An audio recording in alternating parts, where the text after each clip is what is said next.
Hi guys. അപ്പോൾ നമ്മൾ കല്യാണം പരിപാടികളൊക്കെ കഴിഞ്ഞു. നമുക്ക് പ്രത്യേകിച്ച് പരിപാടികളൊന്നുമില്ല. നാട്ടിൽ നിന്ന് തിരിച്ചു പോകാൻ വേണ്ടിയിട്ട് ഇതാ 2 ദിവസമുള്ളൂ കേട്ടോ. ഇനി ബാക്കി ഭയങ്കര ടെൻഷൻ ഉണ്ട് പോകണ്ടേ എന്ന് വിചാരിച്ചിട്ട്. അപ്പോൾ ഞങ്ങൾ പറഞ്ഞു എല്ലാവരെയും കൂട്ടിയിട്ട് ചെറുതായിട്ട് നമുക്കൊന്ന് ട്രിപ്പ് പോകാം, പുതിയണ്ണുമായിട്ട് നമുക്കൊരു ബോണ്ടൊക്കെ ഉണ്ടാക്കാമെന്ന് വിചാരിച്ച് ഞങ്ങളിതാ നേരെ ബീച്ചിലോട്ട് പോയി കേട്ടോ. ബീച്ച് നമ്മുടെ അടുത്തൊന്നല്ല, പക്ഷെ നമുക്ക് എടുത്ത് പോകാൻ പറ്റിയൊരു സ്ഥലം എന്ന് പറഞ്ഞാൽ അവിടെയായിരുന്നു. അതുകൊണ്ട് വേഗം ഞങ്ങൾ ബീച്ചിലൊക്കെ ഇറങ്ങി പുറപ്പെട്ടു. അപ്പോൾ അവിടെ എത്തി നോക്കുമ്പോൾ അതാ ഞങ്ങൾ കുറച്ച് കാടമുട്ട സംഭവങ്ങളൊക്കെ കഴിച്ചിട്ടാണ് ഞങ്ങൾ ബീച്ചിൽ ഇറങ്ങിയത്. ഇറങ്ങിക്കഴിഞ്ഞാൽ കുട്ടികളൊന്നും പോരുമില്ലല്ലോ. അപ്പോൾ ചെറുതായിട്ട് വയറിലേക്കൊക്കെ എന്തെങ്കിലുമൊക്കെ ഒന്ന് കൊടുത്തിട്ട് ഒക്കെ ഒന്നുപോലെ ഫ്രഷാക്കി അടിപൊളിയാക്കിയിട്ട് ഇറക്കാമെന്ന് വിചാരിച്ചു. കുറച്ച് നേരമൊക്കെ കളിച്ചു കേട്ടോ. അത് കഴിഞ്ഞ് നോക്കുമ്പോൾ അവിടെ ചെന്ന് നോക്കുമ്പോൾ ഒന്നും വേണ്ട, കുറച്ച് മണൽ കളി മാത്രം, വെള്ളമൊന്നും വേണ്ട തന്നെ. കടൽ കാണാൻ വന്നിട്ട് ഇതാ പരിപാടി എന്താ നടന്നത്, എന്താ ഇതന്നെ, ഇതാണ് മെയിനായിട്ട് നടന്നിട്ടുണ്ടായിരുന്നത് അവിടെ വന്നപ്പോൾ. ഇതൊക്കെ പാടെ കണ്ടിട്ട് എങ്ങനെ തിന്നാണ്ട് പോവുക, അതും കൂടി നിങ്ങളൊന്ന് പറഞ്ഞേരി.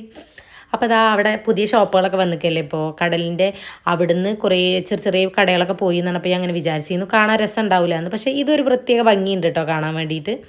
പിന്നെ ചെറിയ ചെറിയ കുട്ടി ഷോപ്പുകളൊക്കെ ഉണ്ടായിരുന്നു. ഞാനും മച്ചുമ്പാടെ കുറച്ച് പടക്കമൊക്കെ മേടിച്ച് ഞങ്ങൾ പടക്കം പൊട്ടിച്ച് കളിച്ചു.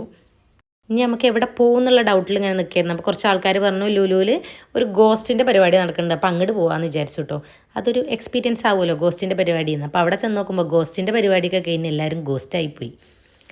അപ്പം ഞങ്ങൾ അതിനുള്ളിൽ കയറി നോക്കുമ്പോൾ ബമ്പ ഓഫർ ആയിരുന്നു. പക്ഷേ നമുക്ക് കുറേ സാധനം മേടിക്കാൻ പറ്റിയില്ല. കുറച്ച് സ്വീറ്റ്സ് ഒക്കെ മേടിച്ച് നമ്മൾ അവിടുന്ന് പോകുന്നു കേട്ടോ. പൂട്ടാനുള്ള നേരമായിട്ടുണ്ടായിരുന്നു. അപ്പോൾ ഓക്കെ ബൈ.